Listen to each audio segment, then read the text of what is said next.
జై శ్రీరామ్. అందరికీ నమస్కారం. నేనండి మీలో సంగీత. టుడే చిన్న లాగ్తో అయితే వచ్చేసానండి మీ ముందుకి. శ్రీ జపాలి హనుమాన్ మందిర్ అయితే పాప వినాశక రోడ్డు తిరుమలలో ఉంది. చుట్టూరు కొండలు నానుకొని పెద్ద పెద్ద చెట్ల మధ్యలో నుంచి నడవడానికి దారి. ఆంజనేయ స్వామి ఈ అడవిల మధ్యలో ఉన్న టెంపుల్లో కొన్ని సంవత్సరాలు తపస్సు చేశారంట. అందుకోసం ఈ ఉన్న పరిసరాలను జపాలి అని పిలుస్తారంట. వాళ్ళు వెళ్ళేదారిలో నవ్వుతున్నారు వీడియో తీస్తున్నానని. నువ్వేనా తీసేది? మేము తీస్తాం నిన్ను అని వెనక నుండి వీడియో తీసుకుంటూ వస్తున్నారు. వాళ్ళకన్నా ఫాస్ట్ నడవాలని వెళ్ళిపోతున్నానండి ముందుకి.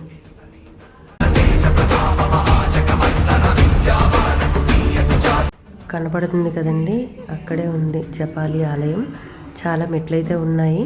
అలసట లేకుండా అయితే మాత్రం టకటక వచ్చేసాము.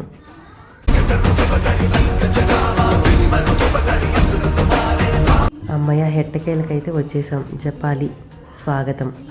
ఇలా ముందుకు మనం వెళ్తుంటే మనకి రైట్ సైడ్లో కొలని ఒకటి ఉందండి. అక్కడ ఫుల్లుగా వాటర్, చెట్ల నిండా కోతులు, ప్రశాంతమైన వాతావరణం. అసలు కొద్దిసేపు మనం కూడా ధ్యానం చేసుకుంటే ఎక్కడికో వెళ్ళిపోతామండి. ఇగో ఈ కనపడుతున్న విగ్రహం స్వామివారి చెట్టు మొదలు నుండి ఉందండి.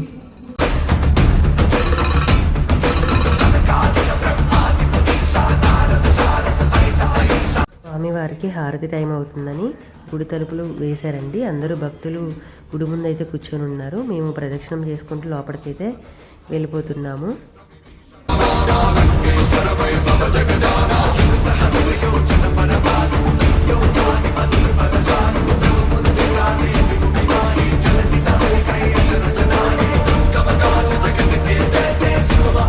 టోటల్గా స్వామివారి ఆలయం అయితే లోపల ఇలా ఉంటుంది. అసలు స్వామివారిని చూడడానికి కొన్ని లక్షల మంది అయితే బయట ఉన్నారు. నాకు ఈ వీడియో తీయడం చాలా కష్టమైందండి. హనుమాన్ ఆశీస్సులు ఎప్పుడు మన అందరికీ ఉండాలని. జై శ్రీరామ్.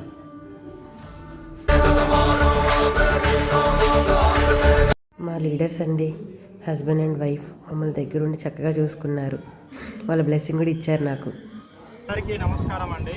మా రాజకుమారి టీమ్ లీడర్ ఆధ్వర్యంలో ఇంతమంది సోదరీమణుల సమక్షంలో నేను ఈ సేవ చేయడం చాలా నా ఇష్టదైవం శ్రీ వెంకటేష్ గారి ఆధ్వర్యంలో జరిగినందుకు చాలా సంతోషంగా ఉంది. మళ్ళీ వీలైతే వీళ్ళందరితో కలిసి పనిచేసే అవకాశాన్ని కల్పించాలని దేవుణ్ణి ప్రార్థిస్తున్నాను.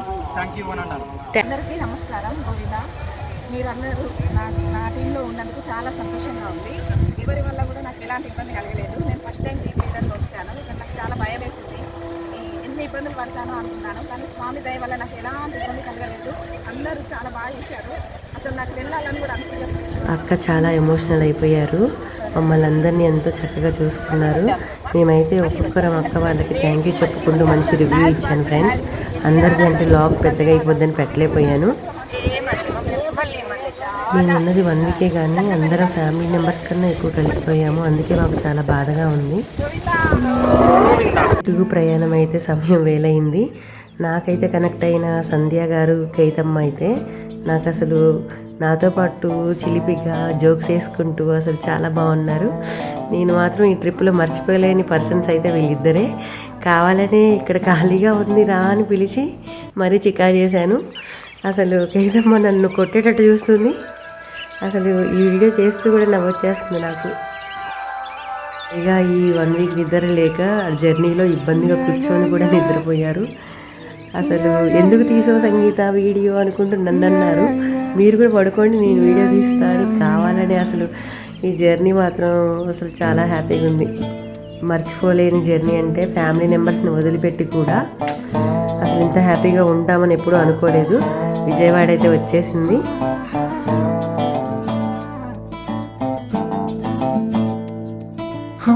చిన్ని చిన్ని చిన్ని చిన్ని చిన్ని ఆశలు నాలో రేగినే. చిరు చిరు చిరు చిరు చిరు చిందులు మనసే వేసెనే.